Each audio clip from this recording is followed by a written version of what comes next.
Here we go. Good morning, everybody. I am Brandy Kelly, and I'm a superintendent on a mission to lead with hope and to help my fellow educators do the same.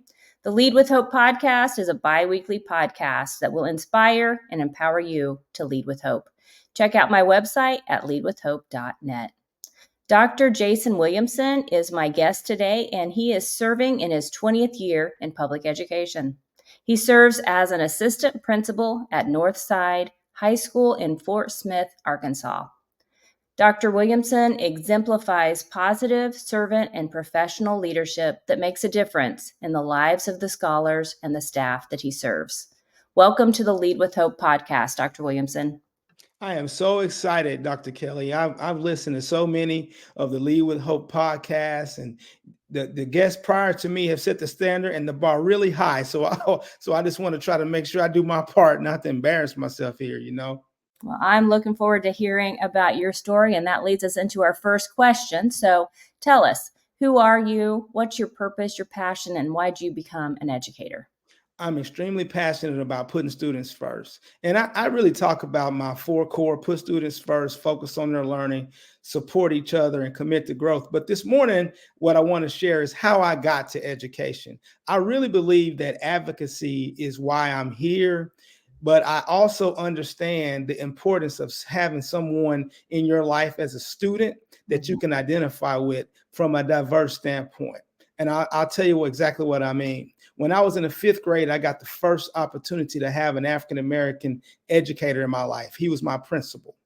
Then again, in the 9th grade, I got another opportunity to have another Black male educator in my life, and he was my coach, Coach Green. So the principal was Mr. Tucker, and the coach was Coach Green.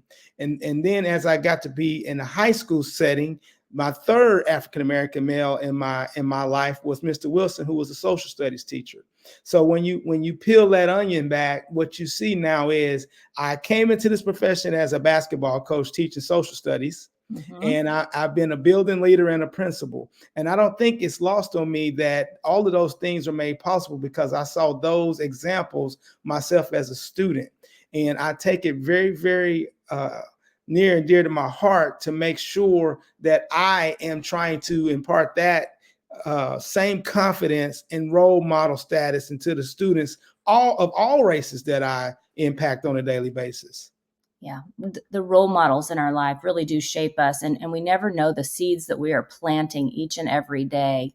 But talk to us a little bit more about what it was like for you as you were going through your educational journey to have those role models in your life that both looked like you and didn't look like you.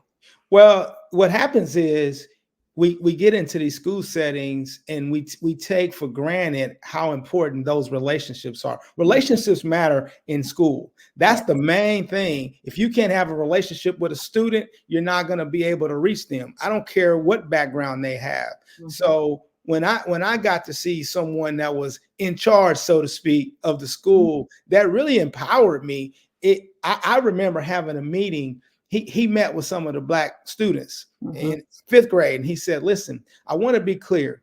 Me being here is important, but not because it gives you an unfair advantage. What it has done is given you more responsibility. You too have to support me. You have to help me be successful by going into classrooms and doing what you're supposed to do. Don't put me in a situation where you think you're coming into my office and you're getting a break. There were no breaks in Mr. Arthur's in his office. Trust me. But what it did is it set the standard for me. That has resonated with me throughout my career. Mm-hmm. I am very intentional about trying to build strong and positive relationships with students and staff alike. But I also give them the charge all the time. Look, you have to do more. You have to be better. And I've had chances in my career to really help students and advocate for students, and that's my purpose. Yeah. And that's a powerful purpose. And you know that I believe in relationships to my core. That is an incredibly important part of what it is that we do in education. But you've hit on something that I want to unpack a little bit, and that is your principal he raised the bar for you. He was that role model, and he set a high bar for you. And like you said, he didn't cut you any slack because he knew that you had a lot of potential. And so he set that bar for excellence for you in fifth grade. And then look what you have done as you have I'm sure made him proud over the years. We talk frequently. Yeah, that's We talk awesome. frequently. That's amazing. Yes. So then that leads me to my next question. Lead with Hope is a system of self-efficacy. The H stands for habits, O for optimistic outlook, P for passion, purpose, and perseverance, and E for excellence. So of that acronym, which one resonates most with you and why? I'm going to steal a little bit from some of your past guests. You have limited them to just one, so I'm going to take two myself. So my first one though is habits. He taught me, my father. I want to give credit to my father and my mother who raised me and really instilled all those values in me. So I don't want to get that lost in this presentation, but what I learned was what he told me. What my fifth grade principal told me was, Jason, we got some 12-year-old men and some 40-year-old boys, and as a fifth grader, you don't necessarily understand what that means. But what he was trying to teach me was you have to have the right habits in place to be successful. Your decision making has to be on point. Your moral compass needs to be on point. Your intentionality needs to be on point. And as a leader, especially an educational leader, we have to be very intentional about how we lead. And we do that with the habits that we create that helps us go to what our expectations are for people that we are in charge with, that we're charged with leading. So my habits is being inside a classroom daily. I want to be in the classroom. I want to be there so the kids can see me, so the teachers see that I support them. That's one of the major habits that I have. And I know that if I do those things, my presence makes a difference and gives people confidence that they could be successful. And that's what it is about my habits. I'm all about people knowing that I care about what's going on. Now, being an old coach, when I first got in, I was a coach. And one of the things that people sit next to me said was, we don't want a coach, we want a teacher. So I have been intentional, especially being a Black male. Sometimes we get put into this box of being a disciplinarian as our strength. I've been very intentional about making sure that curriculum, instruction, and assessment is my strength. And I think that's my strong point, because I really get into the curriculum, instruction, and assessment piece of my job or my charge. And so those are my habits. Now, I have to be optimistic about life. I mean, it has to happen. I'm wired that way. I'm a glass half full person. If you give me a scenario, I'm only looking for the 3 ways it's going to work. I don't want to really talk about all the ways it's not going to work. I think that just drags us down. So those are my 2: habits and being optimistic. And I love those two. With the habits, I love the fact that you as an assistant principal are in the classroom every day. And it sounds to me like your focus is truly on not just the students, but their learning and that expectation for them to be the best version of themselves. And the habits that you are intentional about and you implement on a day in, day out basis show other people what your expectations are for them. That's a powerful one. Absolutely. And then that optimism piece, glass half full, glass half empty. Do you think that in education, we are more so made up of people who are optimistic or not optimistic? I think that's a fluid question. Yeah. Because a lot of it has to do with who you are as a person and what your faith value is. We walk a different, people that believe, and I consider you to be a believer. We walk somewhat of a different path. I don't use the term boss ever, because we have supervisors. You're a superintendent and you're a supervisor, but we all work for Jesus. Right. And so that if we have that grounding, it's easier to be a glass half full, because we know what the ultimate payoff is. That's a beautiful answer. I love that. And I do. I think that, whenever you know what your purpose is, and as believers, our purpose here is bigger than just what we do on a day in, day out basis. We have to look at the big picture. That's right. And for me, I have to follow my core values. Mm-hmm. What I believe in, that's what drives every single decision that I make. And whenever I stay on that course, I am in tune with my purpose, and my purpose is fueled by the passion that I have as a believer. So thank you for that answer. I love that. Now, the next question is, life can be so hard. And you brought up the fact that we both have that faith. And I think that faith is what has gotten me through a lot of my adversity. Mm-hmm. But, most of us face adversity in life. Tell us how you overcome adversity and lead with hope. Romans 12:12 says, be joyful in hope, Mm-hmm. and patient in affliction, and faithful in prayer. Mm-hmm. And that's I call it the recipe for success. Yeah. And for me, adversity and trouble, so to speak, or trying times only present themselves to the people that are most ready to deal with them. Mm-hmm. And so what I do is I stay the course. I really draw to what I believe in and who I am. I don't let people dim my light. And that has been something that I've had to learn over the course of time. I've been told that I have a big personality. Mm-hmm. and then I don't find a room that I'm shy in. Mm-hmm. And sometimes you allow other people's lack of imagination to limit your imagination and your creativity. And that can do is that can stall you out. So what I do is I just do the best that I can with what I have daily. And I hold myself to an accountability standard that I don't worry about what the outside world is doing necessarily. We just went through a situation at our high school where I probably didn't say things that people really liked necessarily, but at the end of the day, we made decisions that was fair and equitable for students. Mm-hmm. And we just have to have that North Compass to know that when we're making those decisions, that they align with what's right. And then we have to be comfortable with those decisions. And it's not easy. No, it's not easy. It is not. And I think in leadership, something that it's hard to articulate at times, but there are many decisions that there's more than one option. There's more than, one way that you can go with it. And it's not necessarily right or wrong, but you have to go with, as we said before, those core values, what's driving you. And I think it's important that your core values as a leader aligns with the core values of the school district or the organization that you work within as well. If there's not a good fit there, then that's going to be problematic for you and those that you lead. But when you consider your core values, what would you say your core values are? I too, what led me to this podcast was I have been working on myself an acronym that I like. Yeah. And so I'll share that right now with you.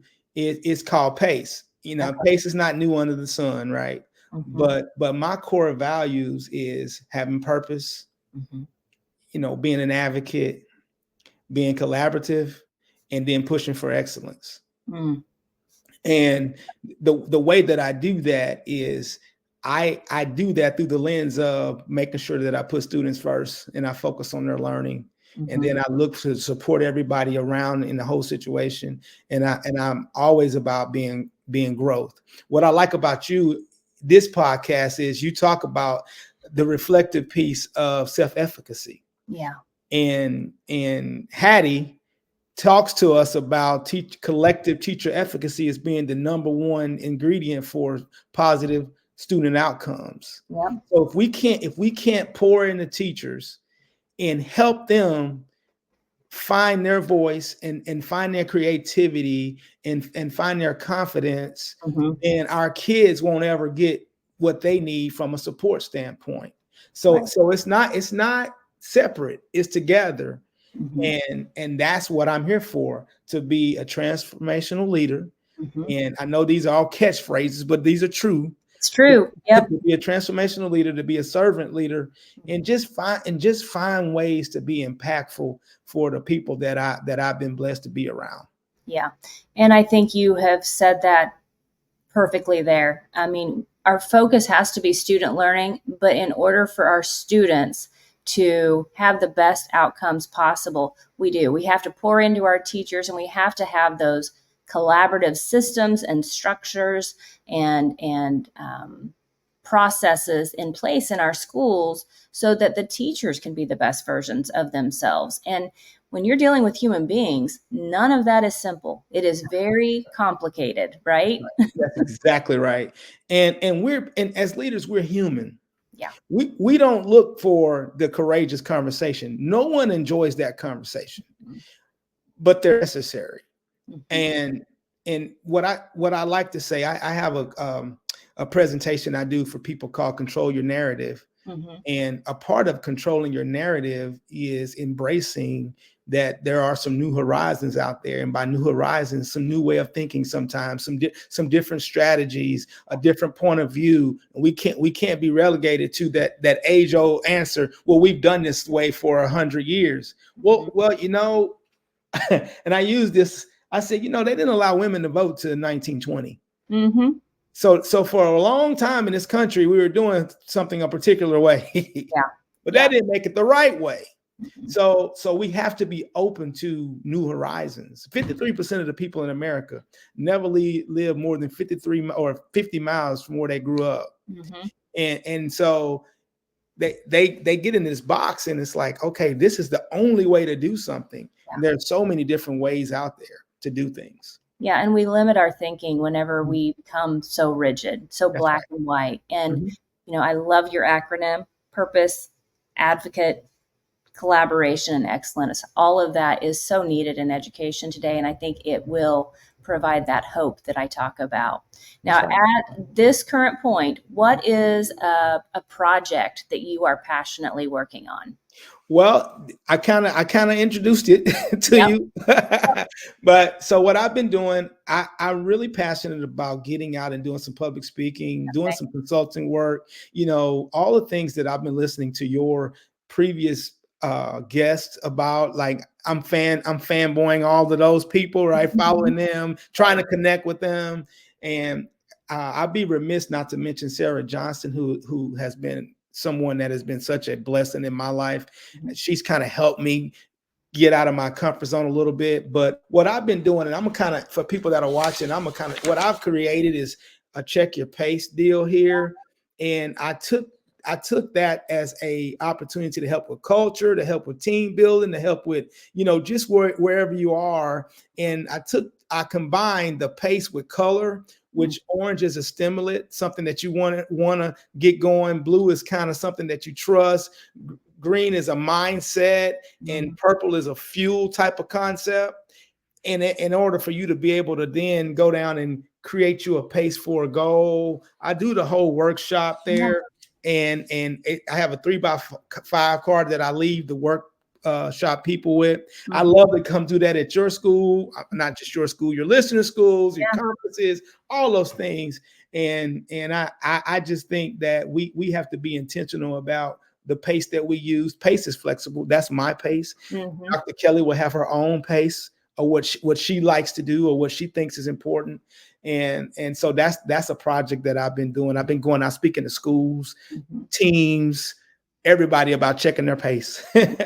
And I really do love what you're doing there with PACE, because, as I said before, that acronym is exactly what we need to give our educators hope. And in this climate, we need hope more now than ever. And our students need our teachers to be healthy, to be well, That's to be right. self-reflective, and to build that level of self-efficacy so that then they can model that, just like you had with your principal in 5th grade.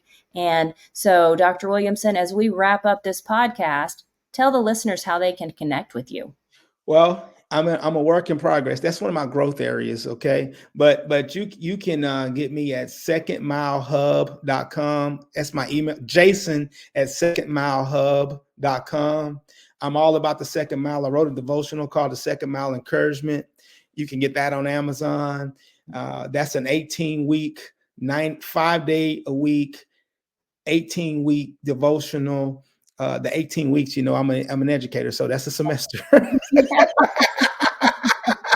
So, and my social, my social media, I'm Second Mile Williamson on Instagram, and Jason Williamson EDD on LinkedIn. But I look forward to connecting. I really want to get out and coach leaders and be a source of energy for them and encouragement. And so I'm hoping to really get out and do so. If you hear some opportunities, Dr. Kelly, Absolutely. I'm all about doing whatever I need to do to try to get in front of people and maybe try to share some of this passion. Yeah, and I think your messaging is spot on right now. I will tell you, it was about 4 years ago, I had my first executive coach, and coaching was a game changer for me. I wish I would have had that when I started. Mm-hmm. And, it took me a while to get it. But once I did, that is something that I think is a very important ingredient for successful leadership. Leadership's not easy. And no. Like you said, we have to have those courageous conversations, but nobody enjoys them. They don't enjoy But them. it's about growing people. That's what this job's about, what this calling is about. And so I appreciate your time today, and I hope we can stay connected. Definitely will. I want to thank you for coming on the show today. Thank you so much. Have a blessed day. You too.